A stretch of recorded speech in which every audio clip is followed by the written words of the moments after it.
Zdravo svima, ja sam Kosta Marinković. U prethodnom videu smo govorili o tome kako možete napraviti drveni ram za lučnu testeru. Danas u ovom snimku ćemo pričati o tome kako možete da napravite ram za stolarsku testeru ili kako još neki kod nas zovu raspinjača. Ukoliko su vam potrebni termini na engleskom, lučna testera se kaže bow saw, znači kao luk, a ovu testeru nazivaju buck saw. Ovaj konkretan komad ovdje koji vidite sam radio 2 dana u radionici i potrudio sam se da i lepo izgleda jer je često koristim, povremeno je nosim i na kampovanje. A ono što ću vam danas pokazati jeste kako možete, kao i za prethodnu testeru koju sam vam pokazivao, kako možete da ponesete samo list testere i da na terenu vrlo brzo napravite upravo jednu ovakvu stolarsku testeru i u tom slučaju nećemo čak ni skidati koru sa drveta. Počeo je vetar, nadam se da ćete me čuti. Dakle, prvi korak je da se sve komponente testere, odnosno svi delovi testere, da se iseku na pravu dužinu i da se pripreme. Koja je dužina? Ova poprečna prečaga bi trebalo da je iste dužine kao i list testere, a ovi bočni delovi bi trebalo da su nešto kraći. Otprilike njihova dužina treba da je ta da možete da šakom uhvatite neometano testeru između bočne prečage i lista. Nakon što smo ovako isekli po meri sve ove delove, sada je vreme da ih izrezbarimo tako da se uklope jedan u drugi. Na ovim bočnim delovima gore je potrebno napraviti rez za kanap, a ovdje negdje otprilike pri sredini je potrebno napraviti udubljenje gdje će moći da uđe ova poprečna prečaga koju ćemo na krajevima također oblikovati i izrezbariti da može da uđe u to udubljenje koje napravimo. A ovdje na krajevima, kao prethodna testera koju sam vam pokazao, potrebno da napravimo rez u koji će moći da uđe list testere.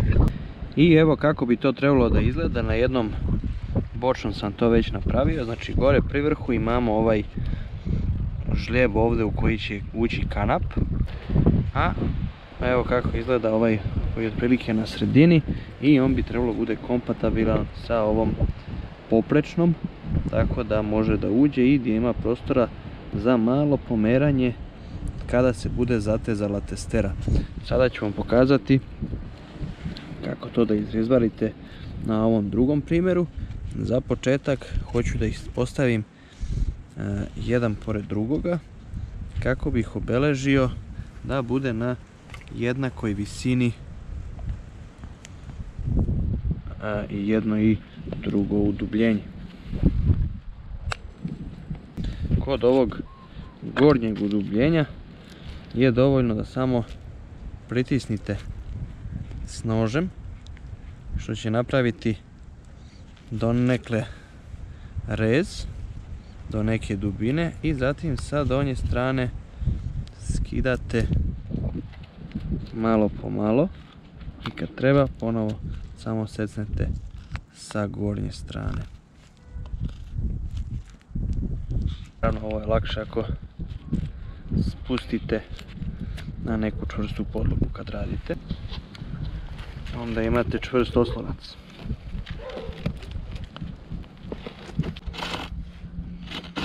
Što se tiče ovog udubljenja na sredini, možete da iskoristite testeru da započnete, vodite računa da ne odete preduboko, a zatim rad nastavljate sa nožem.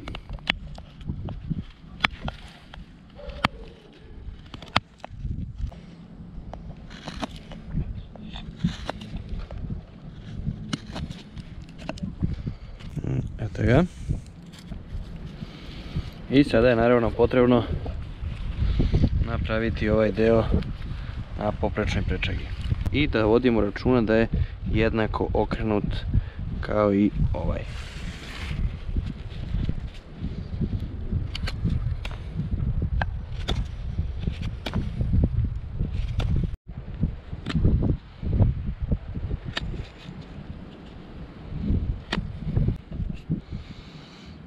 To bi trebalo da je to.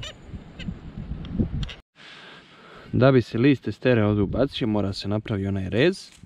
S tim što ćemo prereza, jer ovaj put ne želim da list osiguravam kada prođe pa s ove strane, već hoću da mi klin prolazi kroz drvo pa onda kroz ovu rupu na testeri. Dakle, pre nego što ga procepim, jer u tom slučaju ako prvo procepim, dok pravim rupu bi se pocepao. Dakle, prvo pravimo rupu, a onda mogu da napravim rez za list.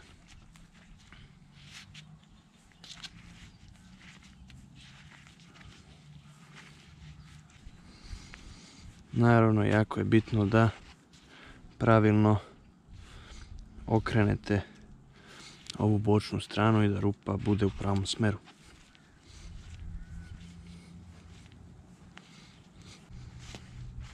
Evo ga, izlazi.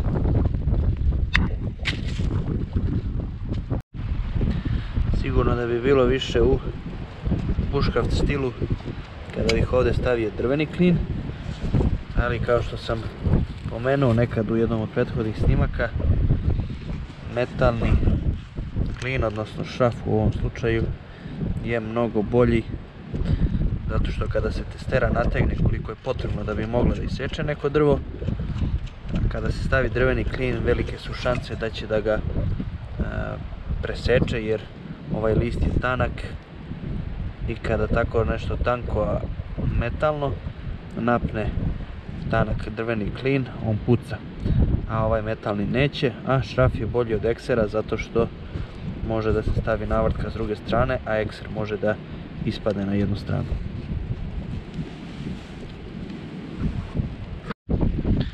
Dakle, poprečnu sam ubacio u ove bočne i za sada je ovo sve labavo.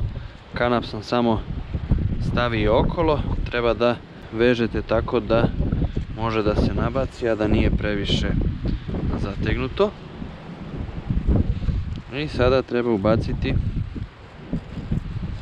ovo drvo koje ćemo da vrtimo u krug i vrtenjem ovog drveta uvrćemo kanap. Kanap kada se uvrće se skraćuje, a skraćivanje kanapa povlači ove gornje delove bočnih elemenata i samim tim odvaja i zateže testeru, odvaja donje delove i zateže testeru. Sad deluje funkcionalno, vidjet ćemo da li jeste. Valjalo bi još malo da se zategne.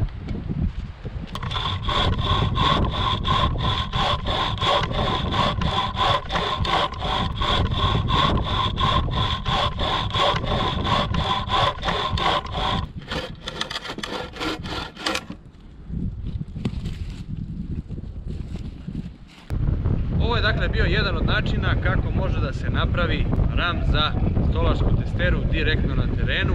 Postoje i druga rješenja. Svakako jedan interesantan buškraft projekat kada odete na kampovanje. Mnogo vam je lakše da ponesete samo list testere nego da nosite ceo ram, a onda možete da vežbate svoje buškraft veštine praveći ovako nešto. Ovaj ram je mnogo dugotrajniji nego onaj ram za lučnu testeru, tako da kada ostajete par dana, eto, odlična ideja kako da upotpunite svoje slobodno vreme.